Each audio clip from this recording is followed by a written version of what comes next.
sure there's sound on that one.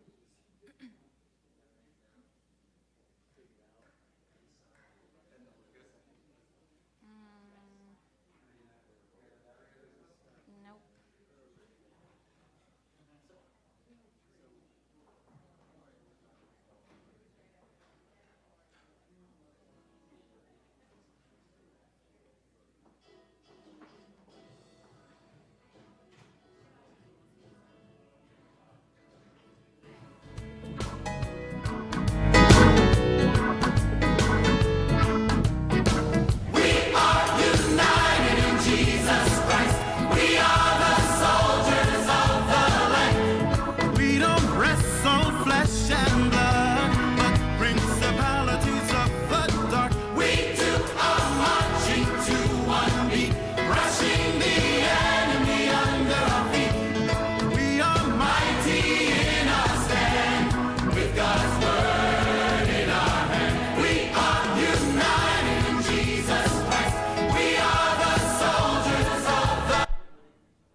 Good morning. Morning, Dave. Could you play that song one more time? We've got enough of that song. I don't know if we've got the slides ready.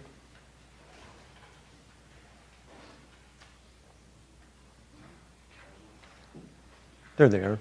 Good morning. Yeah, and welcome for everyone who's watching online. So here we go. We're starting a new series. So we had 8 weeks of witnessing, so on to something new. So today, actually, let me start out with this.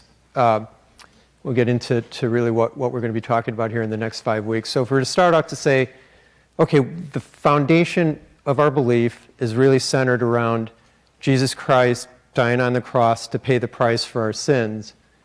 And ultimately, that sacrifice that he performed opened the gates to heaven, right? And with the opening of the gates to heaven, it allowed us to come in the presence of God through the death of Jesus Christ.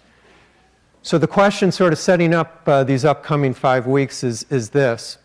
Why did the reconciliation between man and God, right, for the sins that were paid, for the original sin of Adam and Eve, why did the reconciliation have to come in the form of a human sacrifice, right?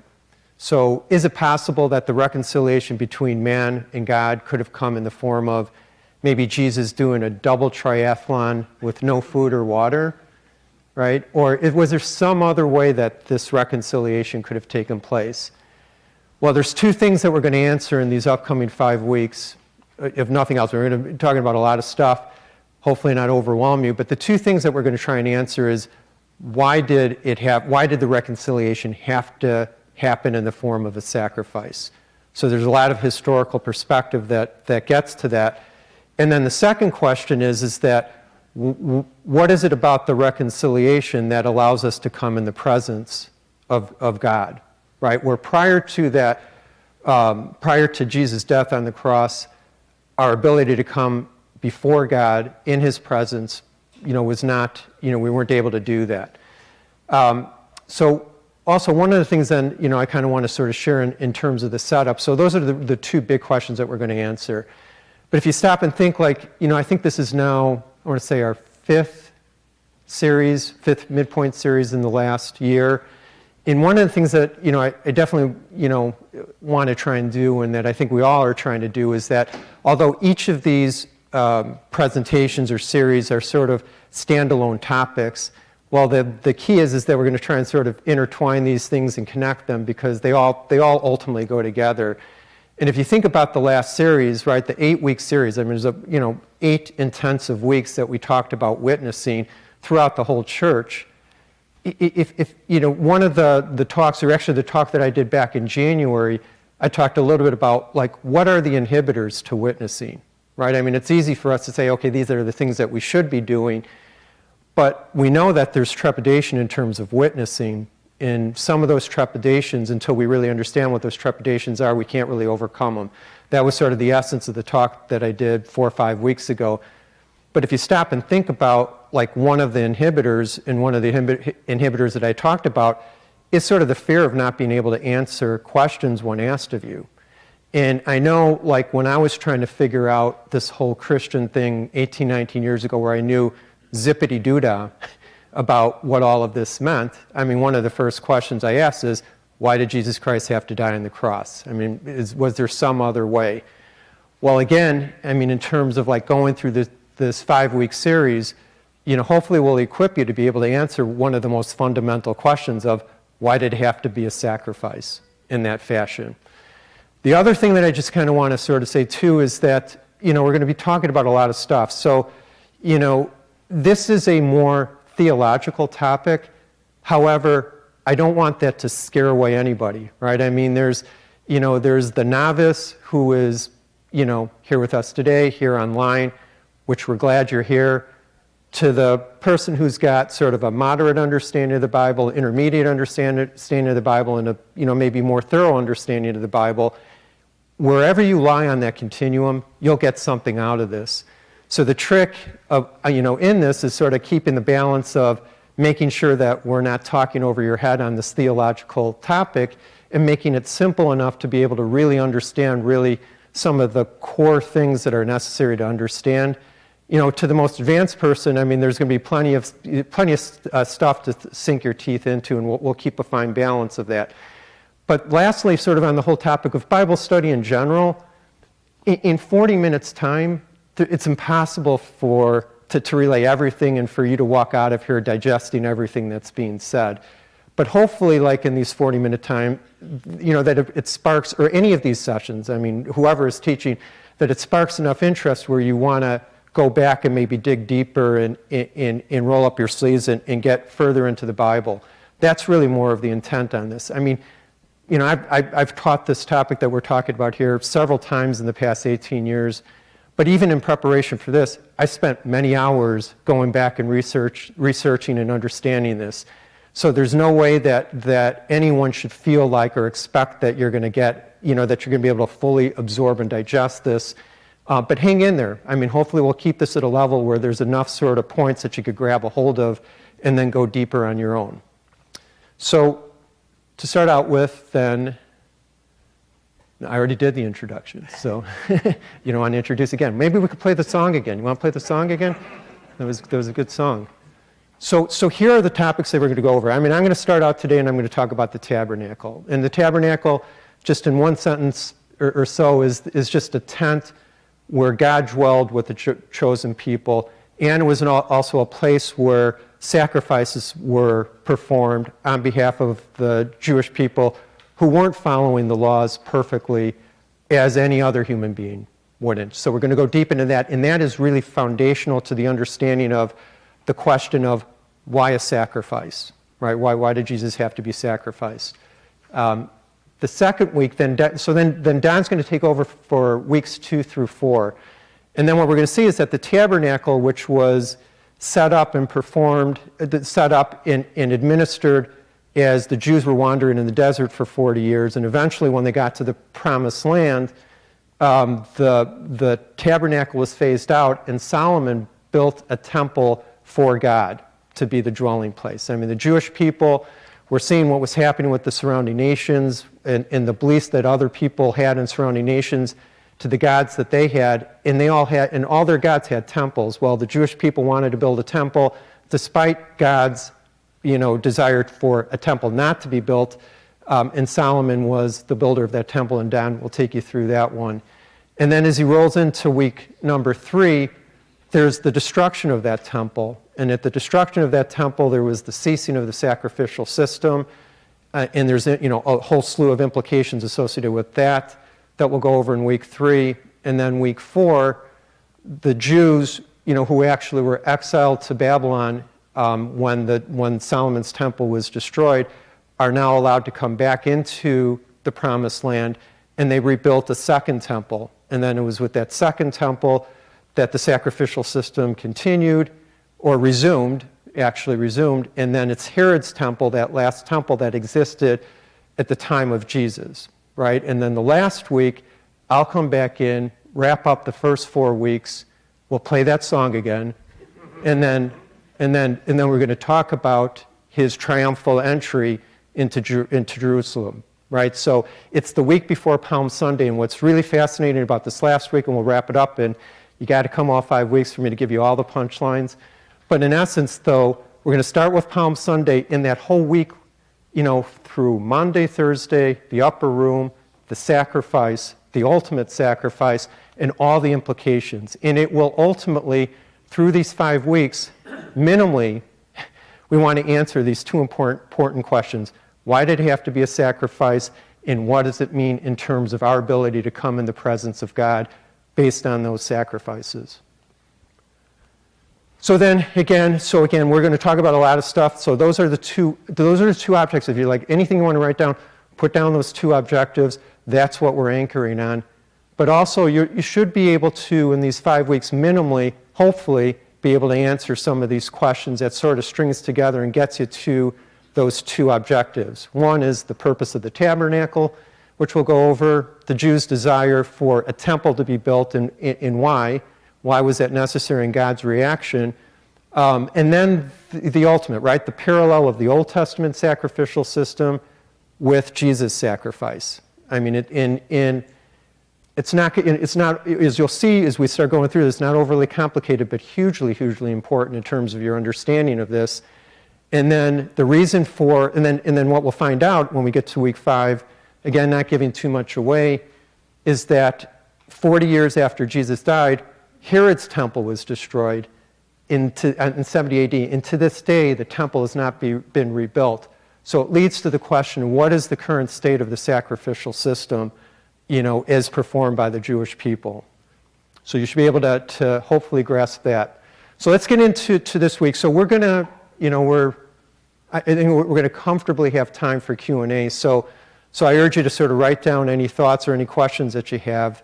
And there will be time at the end for some Q&A. So here we go. Oh, going too back. So today's agenda. So what are we going to talk about? So today is about the tabernacle, right? This sets up the 5 weeks, and we'll start getting you sort of into the whole notion of the sacrificial system and whatnot. But first, we're going to get into some historical context. So I want to give you what leads up to the building of the tabernacle. And then, without taking anything for granted, I want to, make sure that we're fully 100% grounded on the meaning and objectives of the tabernacle. Because again, it's just, it miss a little, miss a lot. So we got to have that nailed down. And then we're going to get some, more deeper understanding, some visuals in terms of the structure of the tabernacle, which again is not a trivial thing. So it's not something necessarily that you've got to commit to memory, but it sort of gives a real good feel in terms of the context of the tabernacle and the use of the tabernacle in achieving the 2 objectives that we're talking about, right? And then there's the Day of Atonement, which is the sacrifice that was performed on behalf of the Jews' sins that was done once a year. Now, Day of Atonement, you might be familiar with, is the high holiday that's performed to this very day by the Jewish people on Yom Kippur, right? So that's the Day of Atonement. It originated back at the time of the tabernacle.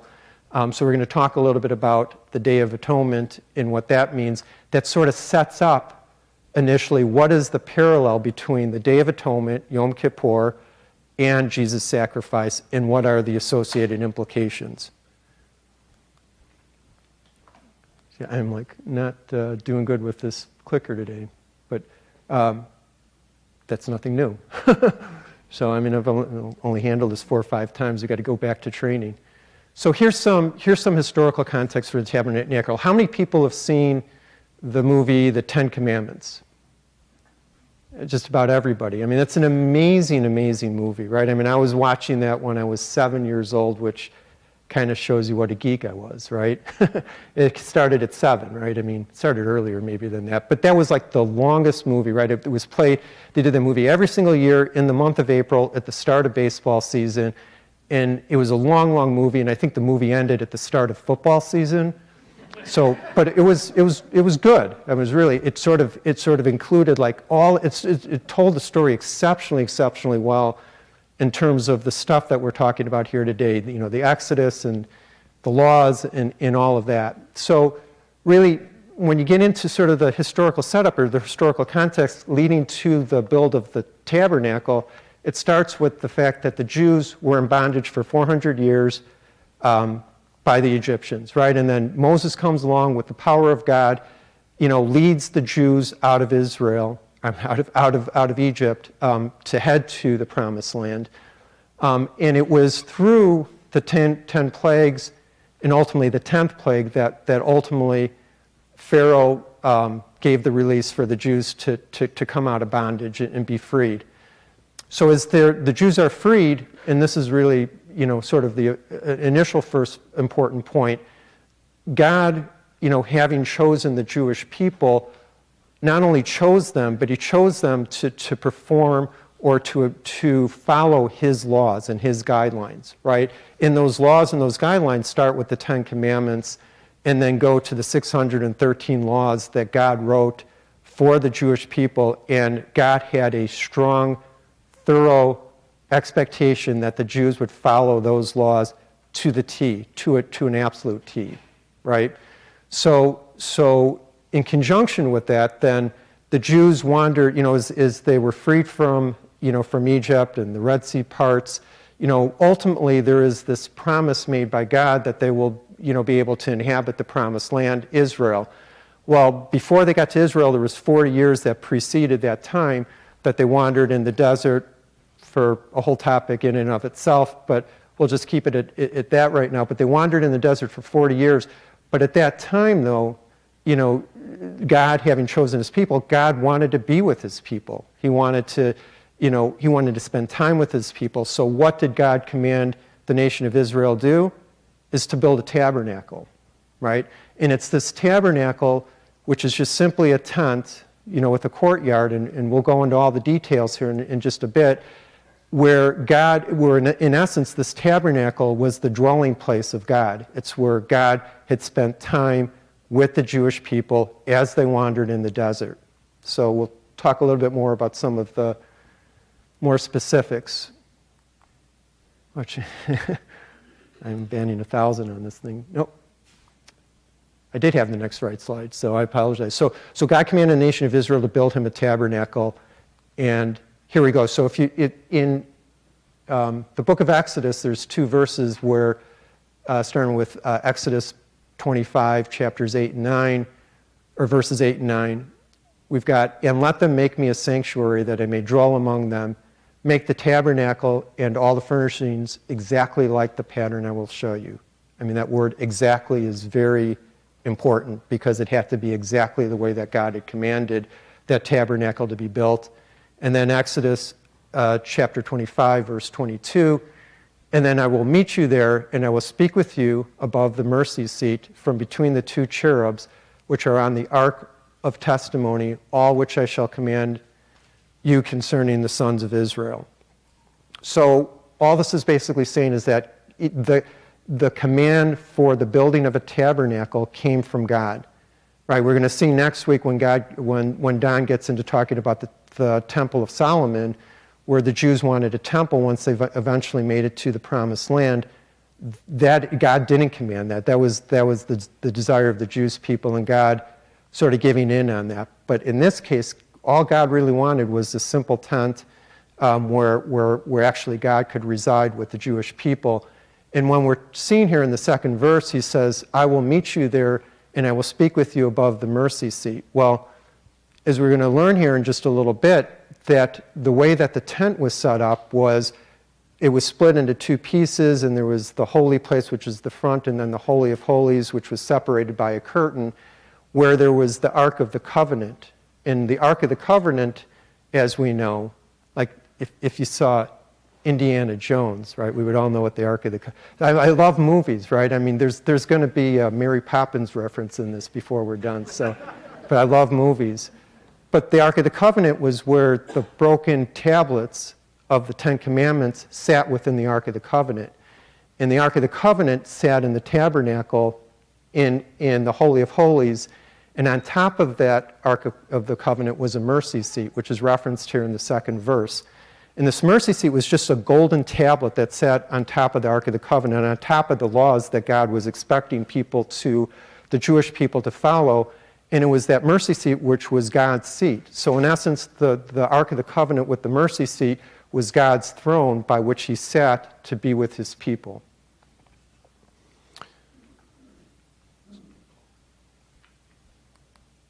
There we go.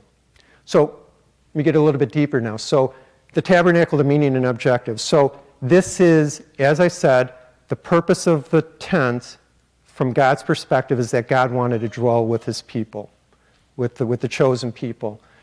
And then also, secondly, so as I just referenced, the fact that God had written rules, he had written laws, he had written the 10 Commandments and laws by which he was expecting that the Jewish people would follow to an absolute T. Given the fact that the Jewish people are human like all other humans, it was impossible for them to follow the 10 Commandments and all 613 laws to a T. And as a result, the manner in which, so for every breaking of the law, there has to be a price that has to be paid. And as a result, the sacrificial system was set up within the tabernacle such that is the chosen people, is the Jews, weren't able to perfectly follow the laws, there was a means of reconciliation that God set up, and that was the sacrificial system. So sacrifices were performed in the tabernacle, which was really sort of, the primary function, of that. What we'll see here in a moment is that the three main areas of the tabernacle, it's just simple. It's a very simple setup. There's a courtyard that surrounds the tent, and then there's a tent, that's at the back end of the courtyard, and within the tent, there's the holy place and the most holy place. Now, the terminology of holy and most holy is very purposeful in that God resided within this tent, which is holy space, and thus the meaning of the holy and most holy place. And then there was restrictions on who could be in whatever part of this tabernacle, whether it's the courtyard or the tent, that we'll talk about in some detail here in just a few minutes. But also note that the tabernacle was portable. It was a portable temple, so to speak, right? So as they were wandering through the desert, when it was time to go to the next place, the Levites who were in control of the laws of the priesthood, they had to pack up the tent, and then they moved the camp to wherever God had pointed them to. And that leads really to the last piece here, is that God's presence. So you say, okay, well, how do we know God was truly present in this tent? Well, his presence was seen by a cloud of smoke by day and fire by night, right? So there was no doubt that God was dwelling amongst his people by this cloud of smoke and by day and fire by night. And what was interesting was that when this cloud of smoke moved, i.e. when God was like, okay, enough of this place, time to move on, the cloud of smoke moved, right? And with the moving of the cloud of smoke, that was the signal for the Levites to pack up the tent and all of the Jewish people surrounding them to move until the cloud settled in a spot, and then that's where they reset up the tabernacle and the tent and sort of resumed their daily lives, as such, including the whole sacrificial system. So in Exodus chapter 13, 21, and verses 21 and 22, so God's presence in the tabernacle, how do we know that God was present? Well, this says it, right? And the Lord went before them by day in a pillar of cloud and a pillar of cloud to lead them the way, and by night in a pillar of fire, to give them light to go by day and night. He took not away the pillar of cloud by day, nor the pillar of fire by night from before the people. So that was how they knew. Now, what's fascinating about this is the fact that, to give some context or feel for this, so as the Jewish people were wandering in the desert here for 40 years, and the tabernacle was really sort of the central place. It was, it was a movable thing. It was a mobile thing. But it was estimated there was roughly 2.5 million Jews that were following along on this, which means that when they were setting up camp, give 1 million to 2 million tents, maybe more, that were set up. So with 1 million to 2 million tents, you can only imagine that if the tabernacle is in one spot and you surround it with 2 million or so tents, it's spread out pretty far and wide, right? So how did if you take the tent that's the furthest away from the tabernacle, how did they know that God was present? Well, it was this cloud of smoke by day and the pillar of fire by night. But to me, what's sort of even more fascinating, the kind of stuff that we sort of take for granted, is that, right now, you take in today's world, someone says, well, how do I know there's a God? I've never seen God. Is this sort of a made-up concept? Well, this wasn't a concept, right? This wasn't a made-up concept. It was definitive that God was present, and having all these people sort of follow along in the way that they followed along, if in fact this was just a concept, probably wouldn't have happened if in fact there truly wasn't a God. But the presence of God was seen by this cloud of smoke and pillar of fire. So it provided a lot of assurance and guarantee that God was present. So here's where we're going to go next. So I want to take you through sort of a visual of the tabernacle, because one of the things that I kind of want to make a real clear point relative to how do we know that God was present. Well, it was the cloud of smoke and then the fire at night. But one of the things back to, again, the two things that were, the two objectives of why sacrifice and what does this mean in terms of our physical presence to God. Well, in the time of the tabernacle, what we learn is that God was sitting in the Holy of Holies, right? And there was only one person and one person only that could enter the Holy of Holies and actually be in the physical presence, right? God was sitting on the mercy seat on this Ark of the Covenant in the Holy of Holies, and only one person and one person only could have access to them, and that was the high priest. And they could only have access to the Holy of Holies one day a year, and that was the Day of Atonement, right? And under very strict guidelines, that we'll talk about here when we get to the Day of Atonement. But the point being is that although God was dwelling amongst his people, we couldn't come, or the Jewish people couldn't come face to face with God. A super, super important point that will hit that punchline here, towards the end. But keep that point in mind. The Jews could not come face to face with God, and the reasons for that we will talk about. So first of all, so giving the visual here, here you've got the tabernacle. Again, a very sort of simple structure where you've got the outer piece of this is the courtyard, a few elements in the middle, which we'll go through here in a second, and then the tent that's behind that, which is the holy place and the Holy of Holies. It's split into two pieces. So this is sort of a look above it, right? And we'll go from left to right on this, right? The same courtyard surrounds the tabernacle. The courtyard obviously is on the outside of the tent, which again, going from left to right. In the middle of the courtyard was the altar of burnt offering, and that's where the sacrifices were performed, was at the altar of burnt offering by the priest, who were part of the tribe of Levi. And then there's the laver of brass. And all that is just a big brass pot with water in it that before the priest could go into the tent, the actual tent, they had to wash up. They had to clean up.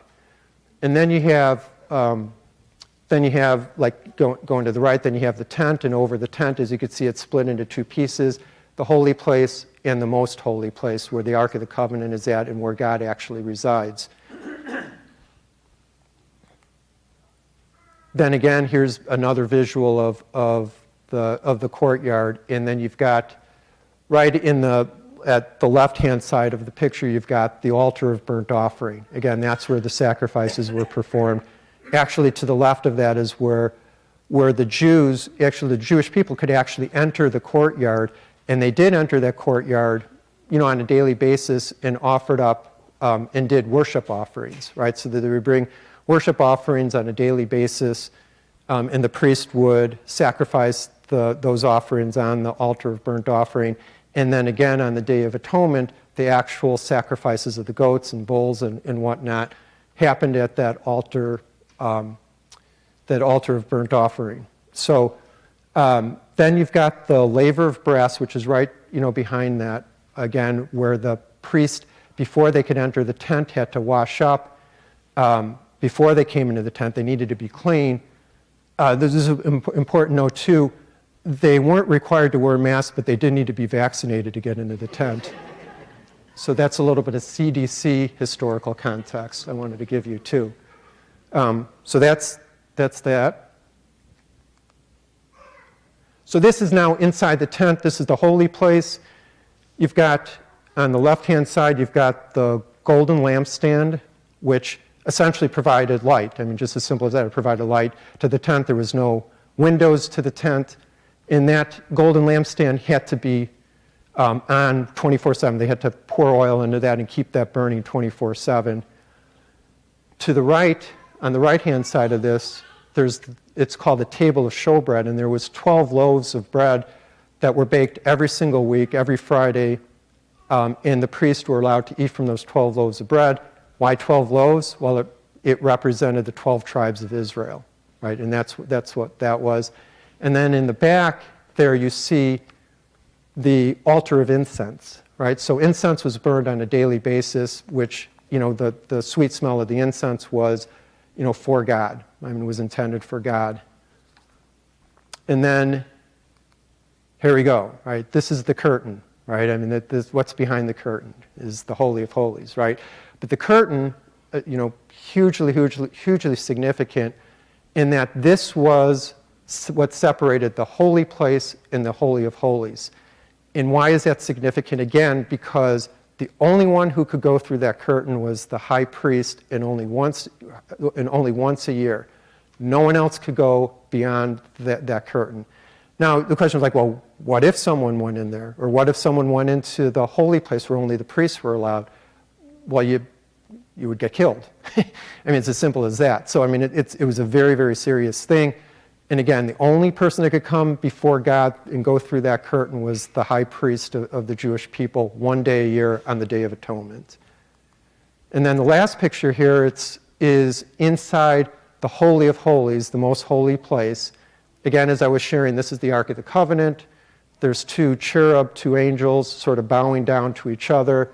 In between the two cherub, conceptually, is the mercy seat, that golden plate that I talked to you about. And again, this was God's throne. Inside, again, the Ark of the Covenant were the broken tablets of the Ten Commandments. And God sat amongst this. And again, it's sort of symbolic of the fact that it was God who wrote these laws. He took these laws very, very seriously. And he expected that the Jewish people follow the laws.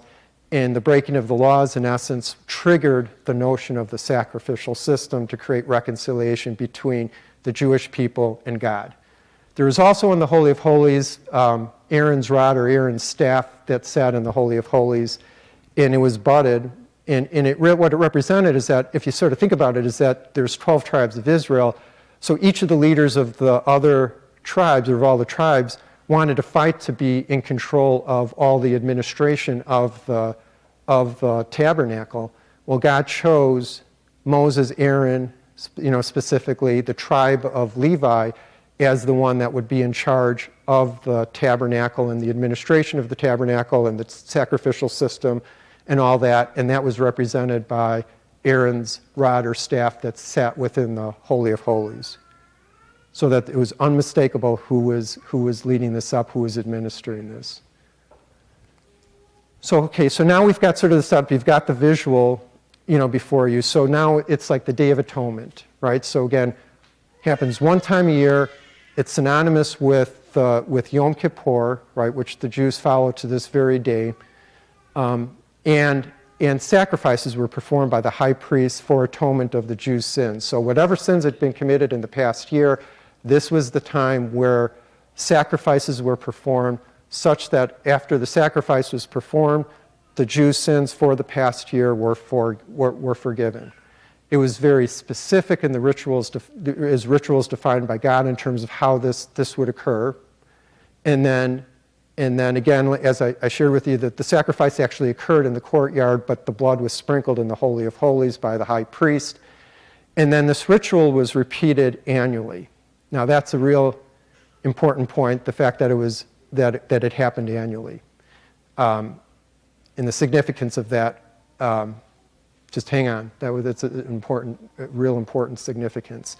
So now we say, okay, well, what is the ritual of the Day of Atonement? So I'm just going to summarize this, not intended to be memorized, but just sort of get a feel for what happened, having had the visual of how the whole tabernacle setting was from the courtyard to the tent. And the ritual, again, Day of Atonement, one day a year. The first thing that had to happen is that the high priest had to cleanse himself in that laver of brass. So he cleaned himself up, and then he actually went into the tent, just the holy place, to get dressed. So there were special garments that he had to wear for this whole ritual. Then the next thing that had to happen is that the high priest first had to sacrifice a bull on behalf of his sins, right? So before the high priest could actually come before God in the Holy of Holies for any sacrifice, he first had to do a sacrifice to cleanse him of his sins.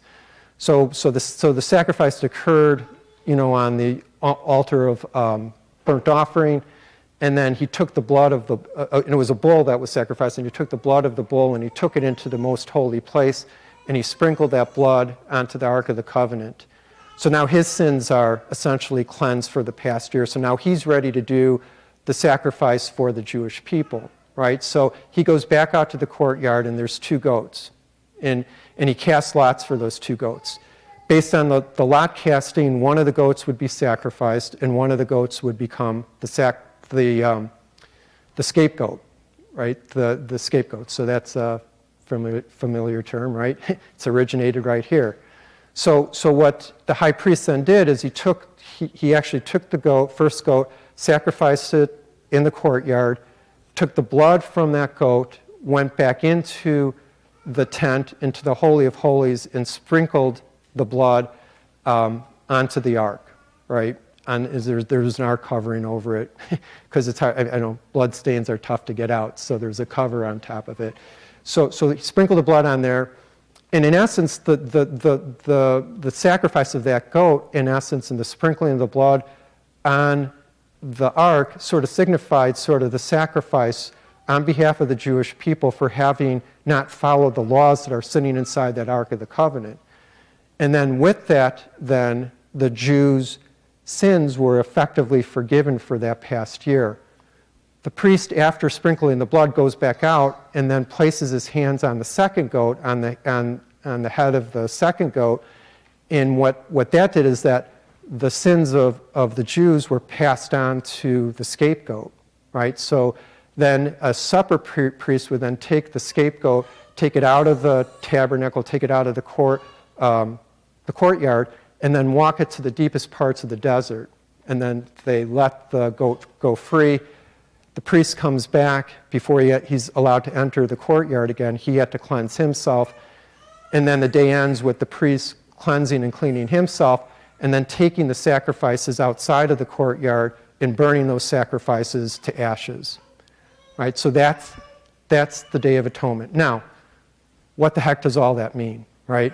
And how do we sort of bring this back to the central questions of why there had to be a sacrifice by Jesus, and what are the implications in terms of us, coming in the presence of God?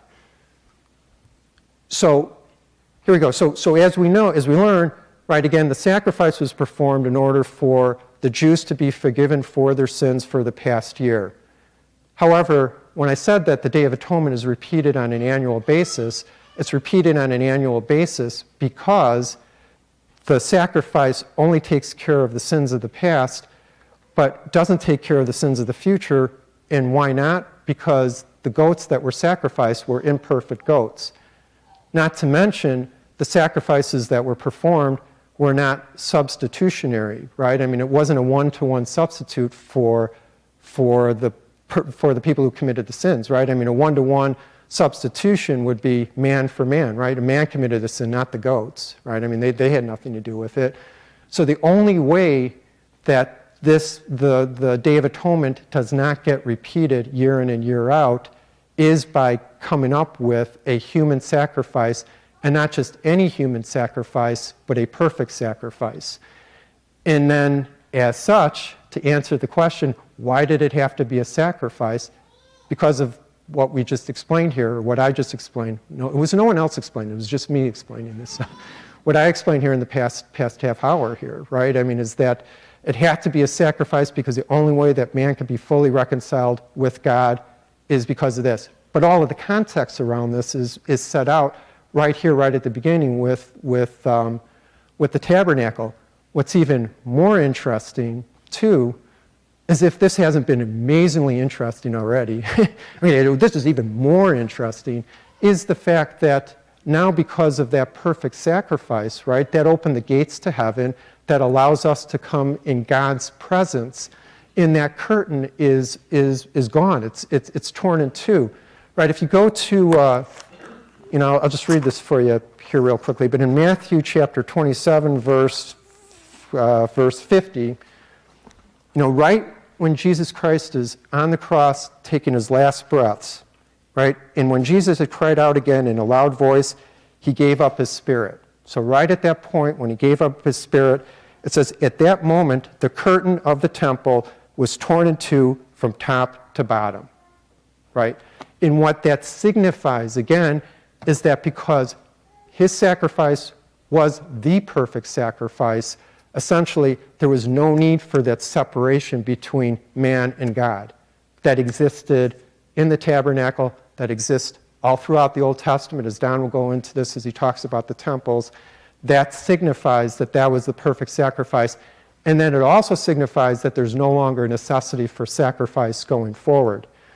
Now, the tricky thing, and then this is more of a week 5 thing, but I'll just, whet your appetite a little bit as we close, is the fact that 40 years after Jesus died in 70 AD, the temple, Herod's temple, was destroyed. And with the destruction of that temple, that stopped, the sacrificial system ceased. To this very day, that temple has not been rebuilt, in Jerusalem. And not because the Jewish people don't want that temple to be built, but it's in control of the Muslims right now.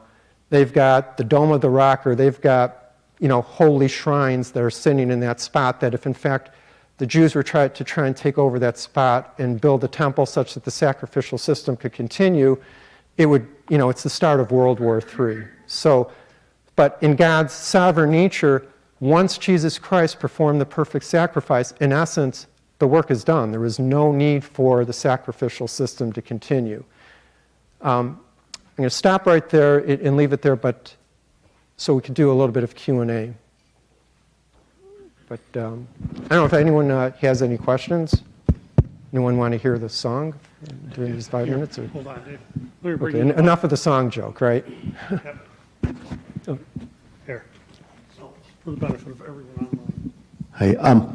With respect to Herod's temple, as you're just speaking now, I was unaware. Is there really some movement or consideration to rebuild that among the Jews or others to rebuild Herod's temple? There's definitely consideration, to this very moment, for the Jews to rebuild the temple. They would love to. In fact, I think they even have the designs for it. It's a massive gridlock. And presumably then, if it would happen, they'd be holy, or rather they'd resume those practices right there. They would resume the practices. But the real message on that, too, is the fact, again, the whole setup of this is the fact that the sacrificial system was very purposeful, and it did the best that it could, sort of biding time for the Messiah to come, for that perfect sacrifice to come. So it's just sort of biding time. But once the perfect sacrifice happened, there's no need for sacrifice, because the sacrifice is intended to reconcile man with God. If you have the perfect sacrifice where man is reconciled with God not only for past sins but future sins, there's no need for a sacrificial system. And I know, Don and I have talked about this 100 times, but in God's sovereign nature, there's a good reason why that temple has never been rebuilt. So, I think, we believe that God is standing behind the rebuild of that temple. He doesn't want it to happen, but yet the Muslims are kind of guarding it. Is that? It's quite a bit ironic. Yeah, quite ironic, right? Very ironic. Yeah. Thank you. Yeah, sure. And to expand on that point real quick, Dave, they've laid a cornerstone 2 or 3 times the Jews have Israel. They recaptured Jerusalem in 1967, and I'll actually talk about that next week, a little bit of the history of Jerusalem and the temple. But they've laid a cornerstone 2 or 3 times, and you've had major riots up on the Temple Mount, which is controlled by Islam. There are Orthodox Jews that are breeding heifers, different cows that are required in the sacrificial system.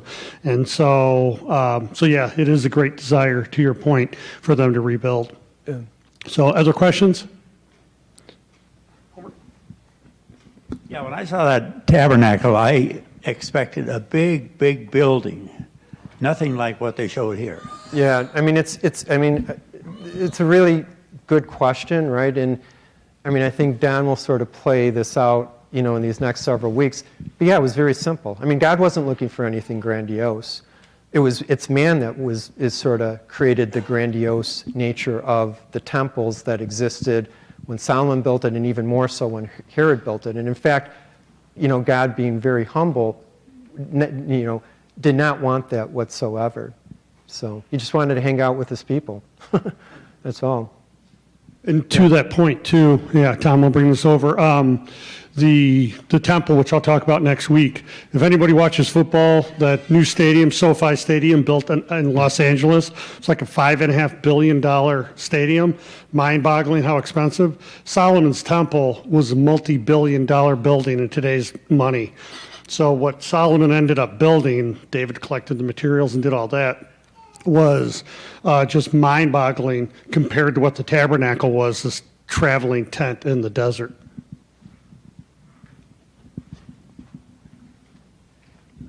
So I was just curious about why there was such specific directions for the tabernacle. Was there significance in the, it must be covered by this kind of cloth and have this much, why all of the exact? Yeah, I mean, so my interpretation of the exactness is that if you leave it in humans' hands, it kind of would have been a mess. So, I mean, even again, leading to next week, if you would have left it in humans' hands, you'd build a temple, and you'd build something grandiose like Herod's temple, and you do something that doesn't really fulfill God's needs. So it's God's needs, not man's needs, and as a result, he laid out the specifics, not to mention the specifics of it also reemphasized the fact that he created the laws for the Jews to people very specifically, and he wants the attention to come from him. He wants the guidance and direction from him. And if you leave it to anyone else, if you leave it to man, it's likely going to fall short of God's expectations. And one thing I would add to that, and I keep adding to these because these 5 weeks do go together, the temples and all that. When you read the scriptures, everything you read in scripture means something. When you're reading the genealogies and Numbers and Leviticus, and you're reading these laws, everything means something. Dave talked about the 12 loaves of bread representing the tribes. As we get into the temple, you're going to see all these things, everything in the tabernacle and the temple, ultimately point to Jesus Christ. Everything points to the sacrificial system and Jesus, the ultimate, final, spotless lamb. Dave and I have done Passover Seder meals together, and every aspect of everything on the table, the Seder table, has a deep meaning tied to the sacrifice of Jesus. So to partly answer your question, Tom, too, the exact specifications, because they meant something for God's plan. Was it also right that there was instructions about how all the 12 tribes were supposed to be positioned around the tabernacle? Is that right? Or can you share a little bit about that? Yeah, so I touched on that, very briefly. So again, there was this battle amongst the 12 tribes, wanting control and wanting to be the guy or the tribe that was, that was in control of this, and God got frustrated to the point that wherever there was sort of pushback, many people of those tribes died because of their pushback, right? So ultimately, yeah, I mean, the one sort of specific command that God really had was that it was going to be the tribe of Levi that was in control of the whole administration of this, and everyone had to sort of follow the rules and laws in accordance with that. And again, it was only the tribe of Levi that was allowed to even enter the tent, and it was only the priest of the tribe of Levi that were allowed to enter the tent, but none of the 11 other tribes. And that's what the significance of Aaron's rod is in the Holy of Holies, is to make it abundantly clear who could be there and who's in control of the administration of this and who can't. And to your point, too, you'll see, when you read in Scripture, you'll see 3 tribes were to the north, to the south, to the west, to the east. They surrounded the tabernacle, and God had them grouped in certain ways. Part of that was simple logistics. Moses, God said, raise up a bunch of people to help you, Moses. You need to administer these people, and how are you going to do that? So, any other Eleanor? We have time for another question or two. I guess I just wanted, where is the tabernacle now, and where is the Ark of the Covenant?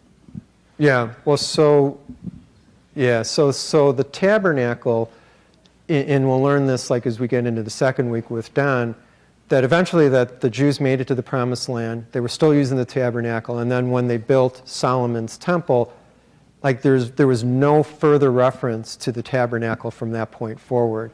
So it just, but the temple sort of like took the place. Where's the Ark of the Covenant? I mean, Indiana Jones will answer that question. Right?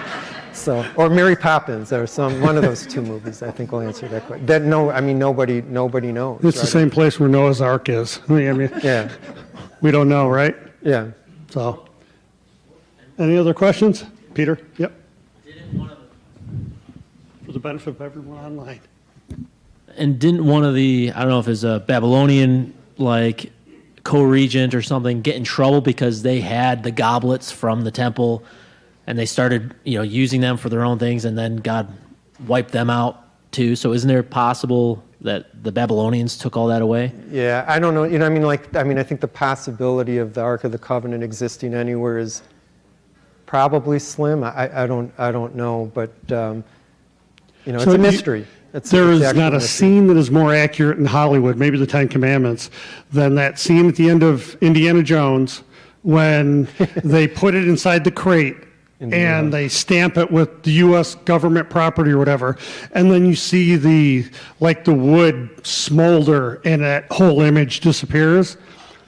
Where's the Ark of the Covenant? Maybe in a large warehouse in Washington, D.C. Yeah. Who knows, right? It is believed there's a tribe in northern Ethiopia, I should say it's a church in Ethiopia where they guard a building, it's a church, that they say the Ark of the Covenant's in there, okay? A lot of people believe that it's under the Temple Mount today, where the Dome of the Rock is, and so where that actually resides now, and you're right, was the Ark of the Covenant was taken by other tribes, by other nations. Those nations were struck with plagues. The boils broke out, all kinds of things. And they were like, we don't get rid of this thing. And they would pass it on to the next nation. And the next nation would have it. And we need to get rid of this because they were all cursed. And once again, you see that in Indiana Jones. There is no way to know today where it's at. So, yeah. Good. Okay. Great questions. Thank you. Okay. Praise team, if you want to take the stage, and Dave, you want to close us in prayer real quick? Yes, sure. Hey, dear God, hey, thanks for bringing us all together today to talk about this very, very fascinating topic and helping us sort of understand who you are and the relevance of your commands and the significance of your commands, and ultimately the ability to have sent the perfect sacrifice for all of us to enable us all to come in your presence through Jesus, of course. In Jesus' name we pray. Amen. All right, will you please rise and sing Lead Me to the Cross? I think this is a perfect song after learning about the sacrifices. And just please join us in singing.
Thank you for joining us from Mid-Pointe, and you may stay right where you are for the service or have a wonderful